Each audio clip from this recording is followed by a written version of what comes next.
Ղարաբաղը պատմական Հայաստանի անբաժանելի մասն է։ Ուրարտական ժամանակաշրջանում դեռևս մեր թվարկությունից առաջ 9-ից 6-րդ դարերում Արցախը հայտնի էր Ուրտեխե, Ուրտեխինի անվանմամբ։ Ղարաբաղի որպես Հայաստանի մաս հիշատակումներ կան Պլուտարքոսի և ուրիշ անտիկ հեղինակների աշխատություններում։ Ղարաբաղյան հարցի արմատներն այսօր կուսումնասիրենք Պատմության ինստիտուտի տնօրեն ակադեմիկոս Աշոտ Մելքոնյանի հետ զրույցի ընթացքում։ Բարելույս, պարոն Մելքոնյան։ Եկեք փորձենք հասկանալ Ղարաբաղյան հարցի արմատները որտեղից են գալիս։ Այս խնդիրը երբ ծագեց։ Ուրեմն խնդրի արմատները ի սկզբանե հայկական էին եւ քանի մեր հարևանները չկային, որոնք որ ասպարեզի չան շատ ուշ, նոր այդ խնդիրը եկավ մեջտեղ։ Ամբողջ խնդիրն այն է, որ շատերը կարծում են, թե Արցախի խնդիրը ծագեց միջնադարից, գուցե եւ նոր ժամանակաշրջանում, բայց ամբողջ հարցն այն է, որ այդ խնդիրը որպես այդպիսին գոյություն չուներ, որտեղ չկար թուրքը, չկար ադրբեջանցին առավել եւս, մանավանդ այդ էթնոկրոնական հանդրույթը, որ արհեստականորեն ստեղծվեց արդեն 20-րդ դարում, խնդիրը որպես այդպիսին չկար։ Բայց բնականաբար Սելջուկյան ցեղերի հայտնվելուց հետո եկան արդեն մոնղոլները, հետո եկան օսմանյան թուրքերը, այնուհետև Իրանի մի հատվածը դարձավ թուրքախոս, Սեֆյան Իրանի ժամանակաշրջանում, մինչ այդ Կարակոյունլու, Ակկոյունլու թուրքմենական ցեղեր եւ այլն, եւ իրանական հենքի վրա էթնոկրոնական մի հանդրույթ սկսեց ձևավորվել ներկայիս Իրանի հյուսիս-արևմտյան հատվածում, պատմական իրական Ատրպատականում, որից ցավոք սրտի ընդօրինակեց նաեւ հյուսային նրա հատվածը թուրքալեզու դառնալով, երբ որ նրանք էթնիկ առումով հիմնականում դեռ իրանալեզու եւ էթնիկ առումով իրանցի պարսիկ ծագում ունեցող էթնոկրոնական հանդրույթ էին։ Շիիզմի հիմքի վրա աշճանաբար նրանք անջատվեցին օսմանյան թուրքերից, սուննի թուրքերից եւ աստիճանաբար 19-րդ դարի վերջից նրանց մոտ ինքնագիտակցության նշույլներ հանդես եկան։ Բայց սրանք հանդես էին գալիս որպես կովկասյան թաթարներ, որոնք որ դեռևս 18-րդ դարում 1752 թվականին ցավոք սրտի Իբրահիմ խանի ժամանակաշրջանից հաստատվեցին Շուշիում եւ հետսետե սկսեցին քոչվոր թյուրքական ցեղերի մուտքը դեպի Արցախ խրախուսել, բայց Արցախը շարունակեց մնալ հիմնականում հայաբնակ, բայց արդեն 1905 թվականի հայ-թաթարական կռիվների ժամանակ առաջին ալիքը անցավ հայկական կոտորածների հենց Շուշիում, 1918 թվականին, 1920 թվականի մարտի 20-ից 23-ը Խոսրովբեկ Սուլթանովի կողմից, որը նահանգապետ էր անգլիացիների կողմից խրախուսված նշանակված էր այդ տարածաշրջանում, երկրորդ խոշոր, այսպես ավելի շուտ երրորդ կոտորածները իրականացվեցին այդ տարածաշրջանում եւ էթնիկ խնդիրը սկսեցին աշճանաբար լուծել թյուրքական ցեղերը ներթափանցելով Արցախի տարածաշրջան։ Ընդ որում Արցախը նկատում ենք մենք ամբողջական դաշտային Արցախով հանդերձ, իսկ լեռնային հատվածի խնդիրը հետագայում ծագեց արդեն 1921 թվականի հուլիսի հայտնի այդ կավ բյուրոյի նիստի ժամանակ, երբ որ որոշվեց միայն լեռնային հատվածը թողնել ավտոնոմ հիմքով, Շուշի կենտրոնով, այդ ավտոնոմիա ինքնավարություն ասվածնել բավական մեծ դժվարությամբ ադրբեջանցիները հետագայում համաձայնվեցին տալ 1923 թվականի հուլիսի 7-ին, որի շնորհիվ պիտի ասել, որ այդ Լեռնային Ղարաբաղի ինքնավար մարզի կարգավիճակը հնարավորություն տվեց խորհրդային դարաշրջանում գոյատևել գոնե կիսա ինքնավար այս կարգավիճակով եւ հասնել մինչեւ 1988 թվական։ Ուրեմն ի սկզբանե խնդիրը չկար, խնդիրը առաջացավ այն ժամանակ, երբ որ թյուրքական ցեղերը հետսետե ներխուժեցին Արցախի տարածք եւ ոչ միայն Արցախի, Արևմտյան Հայաստանի մասին էլ կարող ենք ասել, Արարատյան դաշտի, Սյունիքի մի հատվածի եւ այդ հեղեղը ուղղակիորեն դեմոգրաֆիկ առումով սկսեց դիմախեղել մեր լեռնաշխարհը։ Եթե Թուրքիայում, այսպես ասած, դեմոգրաֆիան փոխվեց նրա համար, որ մենք չունենք պետություն, իսկ օսմանյան կայսրությունը այսպես հետևողական ուղղակի բնաջնջեց այնտեղի բնակչությունը, ապա Արցախում մենք էլ չունենք պետություն, նրանք էլ չունեն պետություն։ Ինչու մենք այսպես կամաց նահանջեցինք եւ թույլ տվեցինք, որպեսզի այնտեղ այդ ուրիշ էթնոսը զարգանա։ Ուրեմն տեսեք, պետություն ասվածը հարաբերական էր, որտեղ մեզ մոտ բարեբախտաբար լեռնային հատվածներում սեղնակությունների եւ սեղնակների ու մելիքությունների տարբերակով մենք պետականության որոշակի դրսևորումներ պահպանեցինք։ Եթե չլինեին Արցախի մելիքությունները, չլիներ Սյունիքի մելիքությունների համակարգը, եւ հետագայում իհարկե պիտի ասեմ նաեւ Պարսկական պետության կողմից Նադիր շահի կողմից ճանաչվեցին այդ Խամսայի 5 մելիքությունները, խոսքը վերաբերում է արդեն 18-րդ դարի 30-ական թվականների մինչև 47 թվականը, 39-ից մինչև 47 թվականը մենք ունեցել ենք պետականություն, որը որ ճանաչվել է Պարսից շահի կողմից։ Այսինքն մելիքական համակարգը դա պետականության որոշակի դրսևորում էր, որը հնարավորություն էր տալիս մեզ գոյատևել։ Այդ տեսեք, երբ որ վերցնում ես Արևմտյան Հայաստանի եւ Արարատյան դաշտի տեղ անվանաբանությունը, դու տեսնում ես ահռելի քանակությամբ օտար բառեր կան։ Օտար անուններ, մինչև հիմա էլ ադրբեջանցիները դա շահարկում են, ասելով, որ սա իրականում թյուրքալեզուր ժողովրդի հայրենիք է եւ այլն եւ այլն։ Բայց երբ որ նայում ես դու Արցախի հատվածը, դու տեսնում ես, որ տեղանունների մեծագույն մասը հայկական մնացել է, որտեղ այդ պետականության նշույլները, հայ բնակչության մշտական արկա վիճակը, Շահաբասի արշավանքից Արցախի խուսափելու հանգամանքը հնարավորություն տվեց այդ տարածաշրջանում պահպանվելու։ Եվ դրա շնորհիվ մենք ապրեցինք, գոյատևեցինք Արցախում եւ այդ լեռնային նրա դիրքը, աշխարհագրական նպաստավոր իրավիճակը հնարավորություն տվեց հատկապես լեռնային հատվածում պահպանել մեր ինքնությունը։ Բայց ցավոք սրտի դաշտային հատվածում, այդ Մուղանի դաշտի սկսված հատվածում, հյուսիսային մասում մենք աստիճանաբար սկսեցինք նվաղել, նահանջել, մի բան որ դու տեղ ունեցավ Նախճեվանի հատվածում եւ դեմոգրաֆիկ պատկերը Արցախի փոխվեց։ Բայց 1921 թվականին 95-96% հայություն ունեինք, որոնց թիվը 88 թվականի Արցախյան շարժման նախորյակին պակասեց եւ հասավ 76%։ Պարոն Մելքոնյան, ո՞րն է պատճառը, որ խորհրդային իշխանությունը որոշեց Արցախը տալ Ադրբեջանին, այլ ոչ մեզ։ Ո՞րն է շահագրգռվածությունը նրանց։ Խորհրդային միությունն էր, հասկանալի է, ինչու նրանց, ոչ թե մեզ։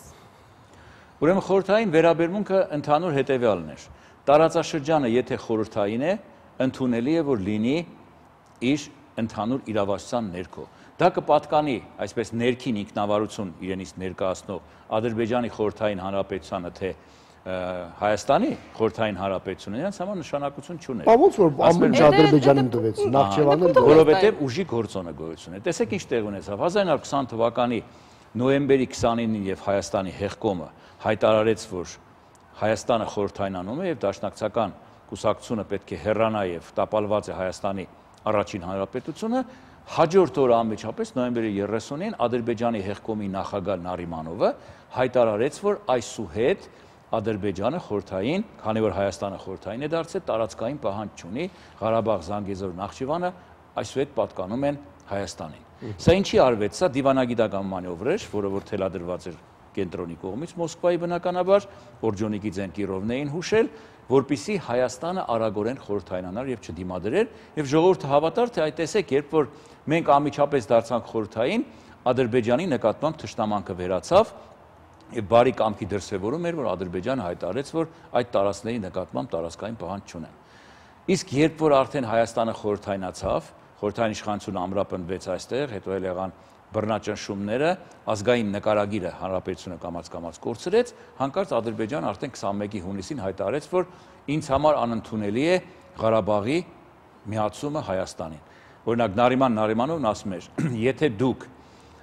չմիացնեք Ղարաբաղը Ադրբեջանին, մենք ձեզ նավթ չենք տա։ Не отпустим керосину։ Այսպեսի հայտնի հեռագիր ունի ուղղված Օրջոնիկիձեն եւ Կիրովին։ Եվ խորհրդային ղեկավարությունը ուժի, նժարի, այսպես ասած,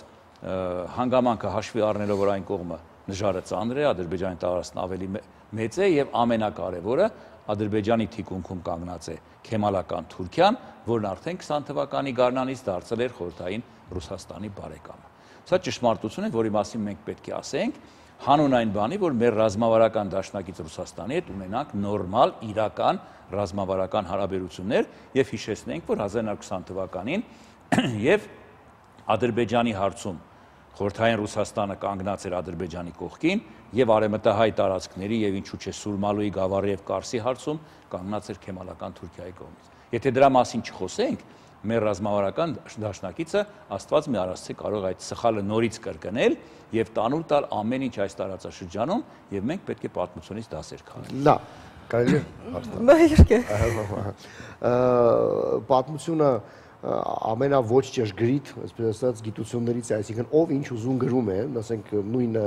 բավական չնսեմացնելով ձեր մասնագիտությունը, ասեմ որ կան նաև բունյաթողներ։ Բայց դա որպես ժուրնալիստի տեսակետ եք ասում, թե հա, այո,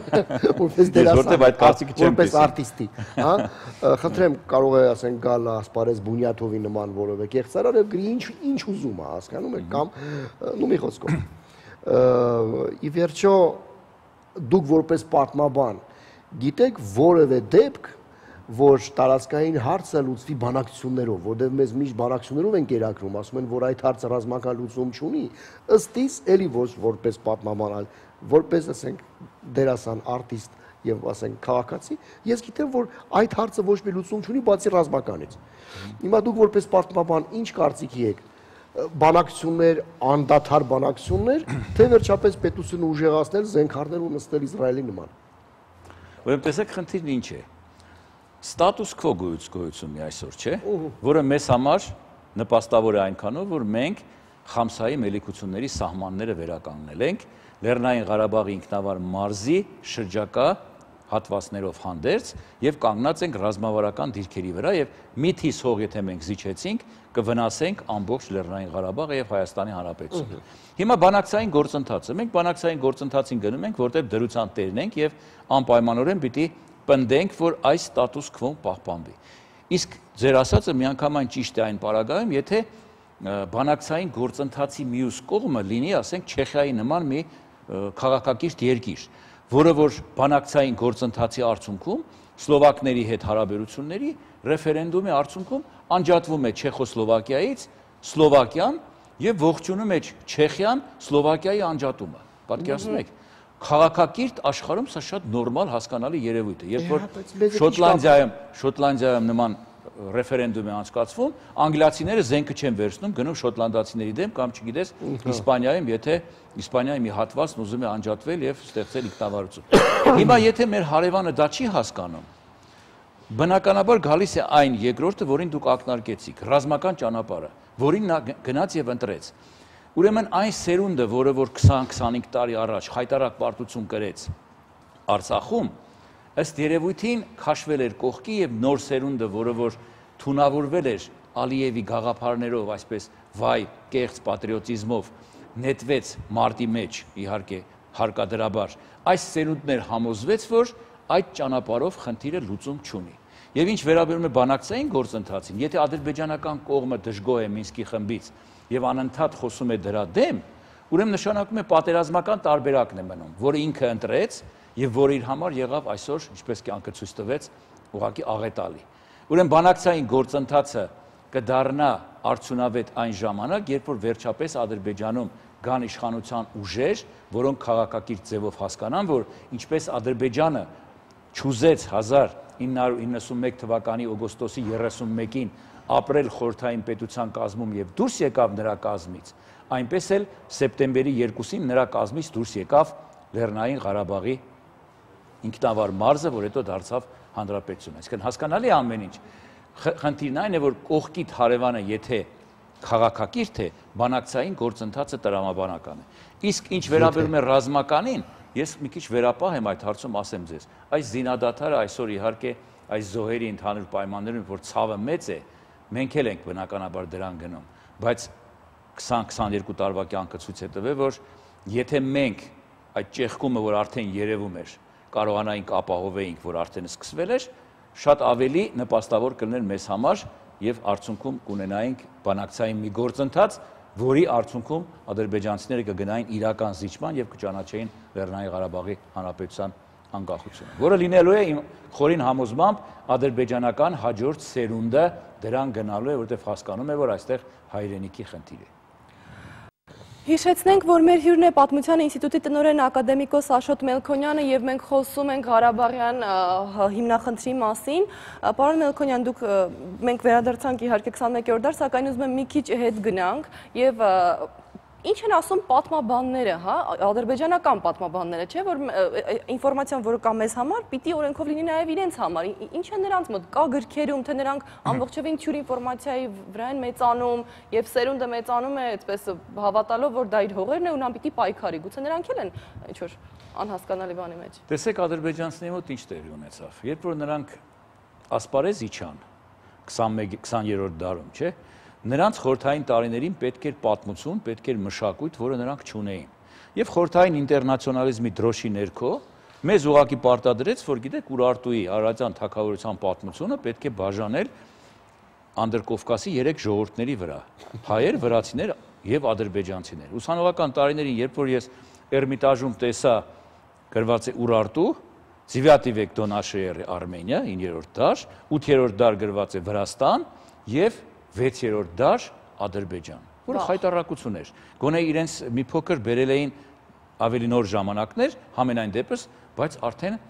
մշակույթը արհեստականորեն կիսում էին եւ հիմա ադրբեջանցիները, երբ որ դարձել են անկախ պետություն, նրանց պետք է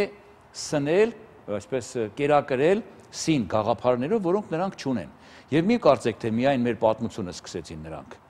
սեփականել են բոլոր հարևանների պատմությունը։ Եվ դա արվեց ոչ միայն իրանք, դա արվեց Մոսկվայի այս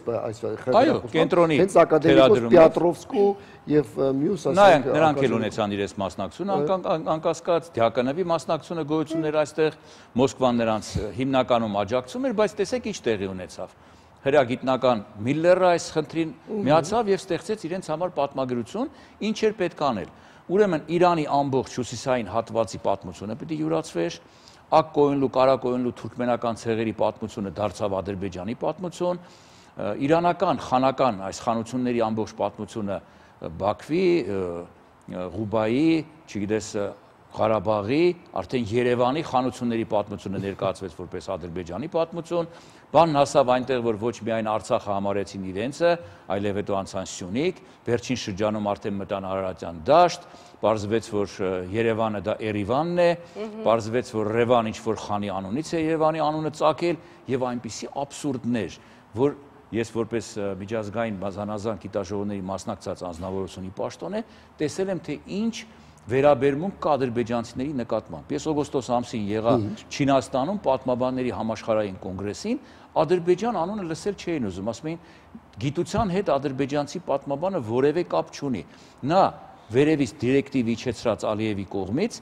ուղղակի վարձկան է, որը որ փողի ազդեցության տակ ամեն ինչ պետք է գրի, ընդհանուր հասնի այնտեղ, որ իրենք էին այդ փաստերը ինձ բերում, որ Երևանը ադրբեջանական քաղաք է եւ Էչմիածինը Իուչ Քիլիսեն է, 3 եկեղեցի, ինչպես թուրքը եկել տեսել է դա, եւ դա աղավանական հոգեվոր կենտրոն է։ Պատկերացնում եք, եւ ռուս պատմաբաններից օրինակ Դանիլովը, Ֆիլիպովը պատմության աղավաղումը դպրոցական դասագրքերում գիրք են գրել, որտեղ Ադրբեջանի մասին գրում են, որ այնքան նրանք իջան գիտական մակարդակից, որ սկսեցին գրել, որ Երևան ադրբեջանական քաղաք, իսկ Էչմիածինը պարզում է ադրբեջանական աղվանական հոգևոր եկեղեցական կենտրոն։ Եվ վերջում գրում են Չուշ ու բազմակետ։ Ռուս գիտնականներն են սա գրում, եւ դա դրվել էր Ռուսաստանի նախագահի կայքեջում, որ տեսեք ինչ են գրում ադրբեջանցիները։ Դպրոցական 6-րդ դասարանի դասագրքի շապիկի վրա դրված է մեր Գառնիի հետանսական տաճարը որպես աղվանական մշակույթի դրսևորում, պատկերացնում եք, եւ սրանք ուրանալուց հետո ես սկսեցի դրա վրա ուրախանալ, գիտեք, երբ որ աբսուրդի է հասնում նրանց մոտ այս կեղծարարությունը, այնքան հեշտ է այն բացահայտել։ Օրինակ խորհրդային տարիներին նրանք, երբ որ Մոսկվայի հսկողությունը կար, շատ նրբորեն էին պատմությունը կեղծում։ Խաչքարը դառնում էր խաչդաշ, մի բառ էին փոխում, ասում էին դաշը թուրքերեն է, խաչը աղվաներեն է, ուրեմն այդ խաչքարը աղվանական մշակույթի կոթող է։ Իսկ հիմա արդեն բոլոր չափերն անցան, կոնտրոլ գոյություն չունի, եւ ակադեմիայի բոլոր հոբելյաններին Իլհամ Ալիևը հայտարարում է. ես պատրաստ եմ ցանկացած գումար տրամադրել ադրբեջանցի պատմաբաններին, որպեսզի նրանք ապացուցեն, որ Ղարաբաղը ադրբեջանական հող է։ Չի ասում, որ ուսումնասիրեն, այլ ասում է, եթե ապացուցեն, արդեն երևում է, որ սա դիրեկտիվ է եւ ծիծաղելի է, եւ արտասահմանյան բոլոր այդ գիտական հաստատությունները դրան սկսեցին արձագանքել, որ բանը հասավ այնտեղ, որ պետության ղեկավարը պատվեր է իջեցնում, թե պատմությունը ինչպես պետք է գրել։ Գիտեք որն է այստեղ ցավը, որ այս բուրն հիվանդագին ֆանտազիայի արդյունքում միայն մենք ենք տուժում, նույն Թուրքիան, նույն Պարսիկը, Իրանը, եւ նրանք չեն տուժվում։ Այս ամենի արդյունքում տուժում ենք մենք, որովհետեւ նրանք հզոր են, իսկ դուք եթե կարդաք իրանական պատմագրության այսօրվա վերջին մոտեցումները Ադրբեջանի վերաբերյալ, թե ինչեր են գրում, երբ որ Ֆիրդուսին ու Նիզամին դարձել են Նիզամի, այո։ Այո, դարձել են ադրբեջանցի, եւ այս մարդիկ երբ որ հարցնում են, ասում են, լավ, ինչ լեզվով էին ստեղծագործում այս մեծերը միջնադարի, նրանք ասում են, դե իհարկե ֆարսիով էին, պարսկերենով էին ստեղծագործում, բայց նրանք թուրք էին ծագումով։ Ծիծաղելի է ուղղակի, չէ՞։ Պատկերացնում եք, ամբողջ իրանական մշակույթը դա ավշարների, կաջարների, որոնց մի մասը եղել է թուրքախոս, սեֆյանների, ամբողջ պատմությունը համարում են իրենց նախկին տնօրենը պատմության ինստիտուտի Ալիևը գիրք ունի գրած սեֆյանների ադրբեջանական պետության պատմություն, ռուսերենով էլ տպել է։ Իրանը շատ ավելի է նաև, այսպես մշակութային եւ պատմական առումով կողոպտել, քան թե գուցե մենք։ Չեք պատ Իրանը ներկայանում է որպես ադրբեջանական պետություն, առավել եւս որ Իրանի հյուսային հատվածը թուրքալեզու է դարձել ժամանակի ընթացքում, եւ այդ նույն Ֆիրդուսին ու Նիզամին այսպիսի խոսքեր ունեն։ Ասում են պապանձվի այն պարսիկը, ով սկսել է խոսել թուրքերեն եւ գրել թուրքերեն։ Այսինքն իրենք ասում են պապանձվի նրա լեզուն, բայց պարզվում է իրենք թուրք են։ Խայտառակություն է ուղղակի։ Խորհրդային միություն այսօր չկա եւ բոլոր պատմաբանները, որոնք քիչ թե շատ իրոք որ պատմաբան կոչվելու իրավունք ունեն, դուք էլ քիչ առաջ ասացիք, արդեն խոսում են այդ մասին բացահայտ, հա, որ Ադրբեջանը արհեստականորեն ստեղծված պատմություն չկա եւ այլ եւ այլ եւ այլ։ Բայց միայն խոսելով արդյոք հնարավոր է այս գործին որևէ լուծում տալ, չէ՞ որ պատմաբաններն էլ անգամ արդեն խոսում են այդ մասին, գրում են, չեն ընդունում ադրբեջանական պատմագրությունն այսպես ասած, բայց ինչ հետևանքներ սա կարող է ունենալ։ Մենք միայն գրում ենք այդ մասին ու վերջ։ Հետևանքը առկա է։ Այն ինչ որ մեր պատմաբանները հայ գրեցին գիտական առումով, դա կյանքի կոչեց հայ զինվորը 1991-94 թվականներին։ Գնաց եւ իր սուրը խրեց դաշտային Արցախում եւ կանգնեց այնտեղ։ Ցավոք սրտի կանգնեց, որտեղ մեր պատմությունը դեպի արևելք է էլի շարունակվում։ Հասկանում եք։ Այսինքն դրա արդյունքը կա։ Եվ դուք կարծում եք դա ինչ մի ֆենոմեն էր, որ հանկարծ մենք այդքան սակավաթիվ ուժերով 90-ականների սկզբին հաղթեցինք։ Դրա գաղտնիքը միմիայն նրա մեջ է, որ մենք հանուն հայրենիքի կռվեցինք։ Մեր հողի համար դա իրանց համար տարածք է, մեզ համար հայրենիք։ Այո, նրանց համար գուցե դա պրեստիժի, չգիտեմ, հեղինակության խնդիր է, ինչպես այսօր նաև, մեզ համար դա կյանքի խնդիր է, որտեղ Արցախի կորուստը հավասարազոր է Սյունիքի կորուստին, որտեղ նրանք պիտի անպայմանորեն դուրս գան դեպի Նախիջևան, նրանք իմիջայից ոչ միայն Արցախի էմիգրացիոն կառավարություն ունեն, այլև ունեն Սյունիքի վտարանդիական այսպես կոչված կառավարություն, հաշվի առնելով այստեղ ադրբեջանցիներ էին ապրում Սյունիքի հատվածում, եւ Սյունիքը գրավելուց հետո նրանց նպատակը Նախճիվան դուրս գալը եփի Թուրքիան։ Այսինքն մենք իջիկ դարձրեցինք այս ամբողջը եւ պատմաբանների գրածը կյանքի կոչեց հայ զինվորը։ Այսօր էլ հստակ կանգնած է այդ նույն դիրքերում, այնինչ որ պատմաբանը գրել է, շարունակում է կյանքի կոչել հայ զինվորը։ Ինձ հետաքրել է միշտ նաեւ ուսանողական տարիներին ոչ միայն պատմության չոր փաստերը, այլ նաեւ պատմական անալիզ ասացը, որ խորհրդային միության օրոք ցավոք այդքան է զարգացած չէր։ Դուք որպես պատմաբան ինչ անալիզ եք տեսնում, ինչպես կարող են զարգանալ հաշվի առնելով պատմությունը եւ այլն այս գործընթացը, հա։ Ես կարծում եմ, որ հերթական դասը ստացան մեր հարևանները։ Մենք չստացանք։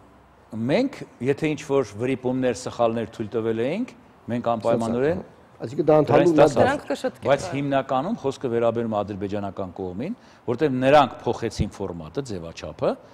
մտան պատերազմական դաշտ եւ ստացան այն, ինչ ստացել էին 92-94 թվականներին։ Բան չփոխվեց։ Այսինքն ես համոզված եմ, որ ադրբեջանական ժողովրդի մեծագույն մասը այսօր պատրաստ է խնդիրը խաղաղ ճանապարհով լուծելու եւ անկասկած նաեւ պատրաստ է գնալու զիջման եւ ճանաչելու Լեռնային Ղարաբաղի Հանրապետություններ ունեք այդ թեմայով։ Գիտեք ինչպես, ուղղակի շփումները ադրբեջանցիների հետ,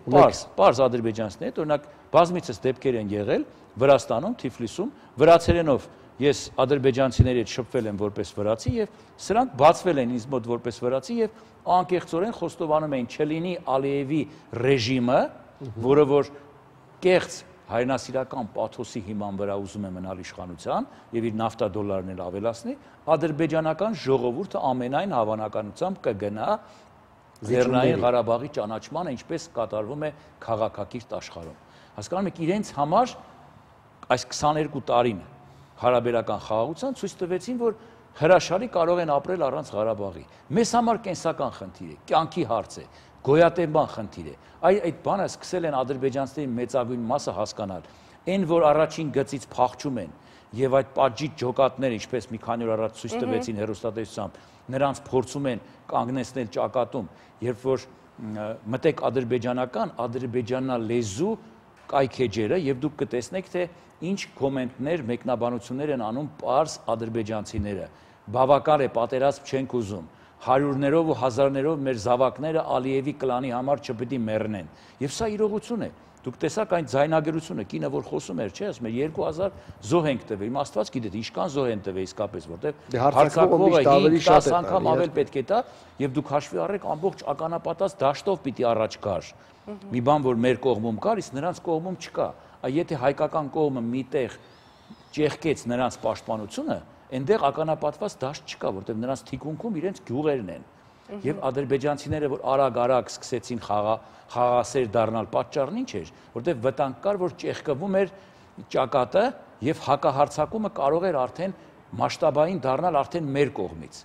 Եվ այնտեղ կանգնեցնել հնարավոր չէր, ականապատ դաշտ չկար նրանց հատվածում։ Պատկերացնում եք, այս է ամբողջ խնդիրը, որ Ադրբեջանը հանկարծ մեկ օրվա ընթացքում խաղաղասեր դարձավ եւ անցալով արևմուտքի եւ աշխարհի, այսպես ասած, խաղաղասիրական միջնորդություններին համաձայնվեց հրադադարին։ Դուք չեք կարծում, որ այս ամենը Ադրբեջանի կողմից թատրոնում մի շատ լավ տերմին կա, գեներալная ռեպետիցիա, երբ որ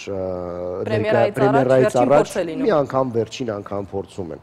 Դա հենց այդ նպատակը ուներ, որ հետո մյուս անգամ հասկանան, թե ինչպես են ավելի լայնածավալ սկսում պատերազմ։ Ռեժիսորը, բեմադրիչը տխմար է այս ամբողջ սցենարի, եւ նա չի հասկանում, որ այդ ներկայացումը անորակ ներկայացում է, հանրությունը միևնույն է չի ընդունելու։ Հասկանում եք։ Եվ այնուամենայնիվ հասարակությանը ստիպում է, որպեսզի այդ ներկայացումը, ձեր ասած այդ գլխավոր գեներալների ռեպետիցիայից հետո նորից դիտի։ Բայց իմացեք, որ այդ դահլիճը պարապ է լինելու։ Այսօր ադրբեջանցի զինվորը փախչում է ճակատից։ Այսօր, եթե 90-ական թվականներին չեչեններ կանգնած, Բասաևներ կանգնած նրանց կողքին, կանգնած էին Պակիստանից ու չգիտեմ Աֆղանստանից եկած գլխակերներ, այո, հիմա նրանց կողքին մարդ չկա կանգնած, Թալիշը չի կռվում այլևս։ Մեկ ամիս առաջ մենք Թալիշների հետ ունեցանք հերոստա կամուրջ, գիտեք ինչ էին ասում։ Մեզ համար ընկալվում է Արցախյան բանակը որպես ազատարար, որտեղ մենք ստեղծեցինք Թալիշի հանրապետություն, որը որ արյան մեջ ճնշվեց եւ պատրաստ ենք նորից ոտքի կանգնելու։ Թալիշներին զենքով ուզում էին ճակատ տանեին, լեզգիներն էին սկսել տեղից շարժվել եւ սա արդեն զգացվեց, որ կայսրությունը տատանվում է եւ այդ բեմադրությունը վազ բեմադրություն է, ձախողված բեմադրություն։ Վերադառնալով 1920-ական թվականները, երբ արդեն չկա խորհրդային միությունը, որքանով են այն ժամանակվա կնքված պայմանագրերն այսօր իրավական ուժ ունեն, թե չունեն, այսինքն նույն Ղարսի, Սուրմալուի խնդիրը որքանով կարող է միջազգայնատյանում պայմանագիր կրկին բարձրացվել եւ լուծվել գուցե։ Շնորհակալ եմ հարցի համար, շատ տեղին հարց է։ Մեր հասարակության մի հատվածը, որը որ չի եղել Արցախյան ճակատում, Հորադիզից մինչև մռավ, չգիտի իրականում դեռ լրիվ համոզված չի, թե մեր զինվորն ինչ է, ով է, սկսում են նվնվալ, վայ, վույ, գիտեք ինչ է լինելու, ինչ է լինելու, շատ լավ է լինելու, ես այստեղ որևէ կասկած չունեմ, ինչ է լինելու։ Հիմա, բա չէ որ Թուրքիան կարող է միջամտել։ Ես երեք մամուլի ասուլիսում մի այսպիսի արտահայտություն արեցի։ Թուրքիան, եթե տեղ ունենա, իր քաչալին կանի, օտար բառով ասեմ։ Ինչու, որովհետև այսօր Թուրքիան հաստատ չի միջամտելու այս կոնֆլիկտին, բացահայտ ձևով ինչու։ Երբ որ ռուսական S-400-ները հայտնվեցին Լաթաքիայում, Ռուսաստանը հայտարարեց, որ մի օդանավ, եթե փորձեց անցնի Սիրիայի սահմանը, խոցվելու է միանշանակ։ Մի օդանավ չանցավ Սիրիայի տարածքը։ Սիրիայի տարածքի մասին է խոսքը։ Սիրիան ռազմավարական դաշնակից եւ Հայաստանը, եթե ըստ պայմանագրի նայենք, նույն հարթության վրա չեն բնականաբար։ Հիմա թուրք զինվորը ասում են կանցնի Ախուրյան արաքսը եւ սա մեզ համար կարող է ողբերգություն լինել։ 93 թվականին, եթե Մարշալ Շապաշնիկովը հայտարարեց, եթե թուրքը անցավ սահմանը, ուրեմն դա կնշանակի երրորդ համաշխարհային պատերազմ, հաշվի առեք, մենք դեռ չունեինք Ռուսաստանի հետ ռազմավարական պայմանագիր։ 95 թվականի, 99 թվականի չկար այն ժամանակ, այո, չունեինք բնականաբար այդ բանակը, թուրքը այդ համարձակությունը չունեցավ։ Նա ունի քրդական խնդիր, նա ունի Սիրիայի հետ կապված խնդիր եւ հարևանների հետ 100% խնդիր։ Ինչ վերաբերում է Կարսի եւ Մոսկվայի պայմանագրերին։ Ուրեմն Մոսկվայի պայմանագրի չարաբաստիկ պայմանագրի 3-րդ կետով Նախիջևանը նախատեսվում էր Թուրքիայի կողմից հանձնել Ադրբեջանին, պայմանով որ Ադրբեջանն իրավունք չունի այն հանձնելու 3-րդ կողմի, այսինքն մեզ։ Եվ մարդիկ վկայակոչելով այս կետը ասում են, որ եթե մենք հանկարծ Նախիջևանը վերցնենք, ազատագրենք, ուրեմն նշանակում է Թուրքիան միջամտելու հնարավորություն ունի։ Բայց մոռանում են, որ դրանից հետո կնքվել է Կարսի պայմանագիրը հոկտեմբերի 13-ին 21 թվականի, որտեղ Յակով Գանեցկին, Ռուսաստանի ներկայացուցիչ, միակ հանգամանքը, որ մեզ օգտակար եղավ, այդ կետը հանելն էր։ Պայմանագրի մեջ այլևս չի խոսում, որ Նախիջևանի գարանտը հանդիսանում է Թուրքիան։ Ուրեմն սա նշանակում է, որ Թուրքիան միջամտելու ոչ մի հիմք չունի միջազգային իրավունքի տեսանկյունից, առավել ևս եւ Մոսկվայի եւ Կարսի պայմանագրերը դրանք անօրինական պայմանագրեր են։ Դրանք կնքվել են միջազգային իրավունքի տեսանկյունից անօրինական ապստամբական ռեժիմների միջև։ Այսինքն եւ խորհրդային Ռուսաստանը, եւ Քեմալական Թուրքիան, եւ խորհրդային Հայաստանը եւ Քեմալական Թուրքիան իրականում միջազգային իրավունքի սուբյեկտ չեն հանդիսացի եւ դրանք որ ստորագրել են անօրինական են, դրա մասին Արա Պապյանը բազմաթիվ անգամ գրել եւ խոսել է։ Այնպես որ Մոսկվայի պայմանագիրը եւ Կարսի պայմանագիրը այստեղ որևէ դերակատարություն չունեն, ժամանակը շատ է անցել, դա ուղղակի դրանով Ախուրյան արաքսը հանդիսանում է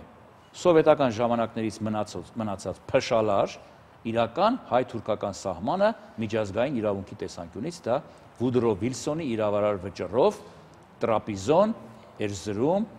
Բիթլիս եւ Վան նահանգների մեծագույն մասով Հայաստանի Հանրապետության կազմում այս է իրական սահմանը։ Այնպես որ այդ պայմանագրերը իրենց ուժը կորցրած են, դրանք այսօր դե ֆակտո պայմանագիր են։ Այդ դրա համար էլ 2008-9 թվականներին, երբ որ սկսվեց այս ֆուտբոլային դիվանագիտությունը, թուրքական կողմը ամեն ինչ անում էր, որպեսզի հայկական կողմը վավերացնի այդ չարաբաստիկ Ցյուրիխյան արձանագրությունները, որպես միջազգային իրավունքի սուբյեկտ 92 թվականի մարտի 2-ից մենք ՄԱԿ-ի անդամ ենք։ Եթե վավերացնեինք այդ արձանագրությունները, մենք Ախուրյան արաքսը կճանաչեինք հայ-թուրքական դե յուրե սահման, բարեբախտաբար չենք ճանաչել, դա միայն դե ֆակտո սահման է։ Այնպես որ դե ֆակտո սահմանը գոյություն ունի արևմուտքում, իսկ արևելքում էլ մենք ամուր պահել ենք մեր բնագծերը Արցախյան հատվածում եւ դրանց միայն իրավական տեսք պետք է տալ ժամանակի ընթացքում եւ գալիս է դիվանագիտության ժամանակը։ Իսկ այժմ մենք ունենք հնարավորություն սա բարձրացնելու միջազգային դիվանագիտական դատին դնելու այսօր հիմա։ Իհարկե ունենք։ Տեսեք, Մոսկվան գործընթաց սկսեց, բայց ցավոք սրտի կանգնեցրեց։ Մոսկվայում որոշ падգամավորներ, այդ թվում նաեւ ռուս, սկսեցին խոսել այն մասին, որ ժամանակն է չեղարկելու 21 թվականի մարտի 16-ի պայմանագիրը եւ մեղայականով անդես եկան, որ խորհրդային Ռուսաստանը ցավոք սրտի մեղք է գործել հայ ժողովրդի նկատմամբ, նրա տարածքները վաճառելով Թուրքիային այն ժամանակվա նրա դաշնակցին, որը որ այդ դաշնակցային այս հնարավորություններից օգտվեց, հետո ստեսություն ասեց Ռուսաստանին եւ անցավ արևմուտքի գիրկը։ Բայց իրականում ինձ թվում է մեր նպատակը ոչ թե մեր տարածքները լայնացնելն է, մանավանդ որ այդ տարածքներում հայեր չեն ապրում, դեռավերին քրդեր են ապրում, այլ մեր եղած տարածք եւ այն էթնոս, այն ժողովուրդը, որ ապրում է այդ տարածքներում, դա հզորացնելն է հենց այսօր։ Եվ զարգացնել։ Սերգեյ, բեր այստեղ չհամաձայնվեմ ձեզ հետ։ Մի համաձայնվեք, հարկ։ Այստեղ դերասանի եւ պատմաբանի մոտեցումները տարբեր են։ Ինձ համար Հայաստանը մեկն է։ Երբ որ ասում են Արցախ եւ Հայաստան, դա կոպտագույն սխալ է։ Որտեղ Արցախը ինքը Հայաստան է ապրում։ Այո, համաձայն եմ, բայց դա չի նշանակում, թե վաղ այնտեղ մարդ չի ապրելու։ Մեր նախնիների աճյունները այդ հողում են, նրանք կանչում են մեզ եւ գալու է այդ օրը, մենք վերադառնալու ենք Արևմտյան Հայաստան։ Արցախի այսօրվա օրինակը դրա ամենավառ ապացույցն է։ Օրը կգա, նորից կգամ ձեզ մոտ ես հաղորդում։ Դե լավ։ Երբ լռում են, մենք սիրով իհարկե կսպասենք, երբ լռում են թնդանոթները, խոսում են դիվանագետներն ու պատմաբանները, շնորհակալություն ձեզ հետաքրքիր ինֆորմացիոն զրույցի համար։ Շատ հետաքրքիր զրույց էր, պատմական զրույցները միշտ շատ հետաքրքիր են, բայց այսօրվա դրությամբ մենք իսկապես կարծում դուք եք համաձայն, պետք է հզորացնենք մեր հայրենիքը, որի մեջ նաև մտնում է Արցախը եւ ինչպես բանի Մխիթար Սպարապետի օրոք բոլոր հարուստ այսպես իշխանների կանայք հանեցին իրենց ապարանջանները եւ հզորացրեցին մեր հայոց բանակը, այնպես մեր օլիգարխների կանայք պետք է բիլազուկները ու սրանք հանեն վերջապես եւ Կարծես սկսել էին այդ գործընթացը։ Եվ հասկանան, որ եթե մենք չունենանք հզոր բանակ, եթե չունենանք հզոր պետություն, այդ ապարանջանները կարող են հանեն ուրիշները եւ հետո ուրիշ բան անեն։ Բարի դիվանագետներն ու պատմաբաններն իրոք որ մեծ գործ ունեն անելու առաջիկայում, մենք դե շնորհակալություն ենք հայտնում եւ հաջողություն ենք մաղթում այս բարդ աշխատանքի համար, բոլորիս այո իհարկե հաջողություն ենք մաղթում, հիշեցնում եմ, որ մեր հյուրն էր Պատմության ինստիտուտի տնօրեն ակադեմիկոս Աշոտ Մելքոնյանը եւ մեր եթերում այժմ կարճատև կոմերցիոն դադար է։ Ամեն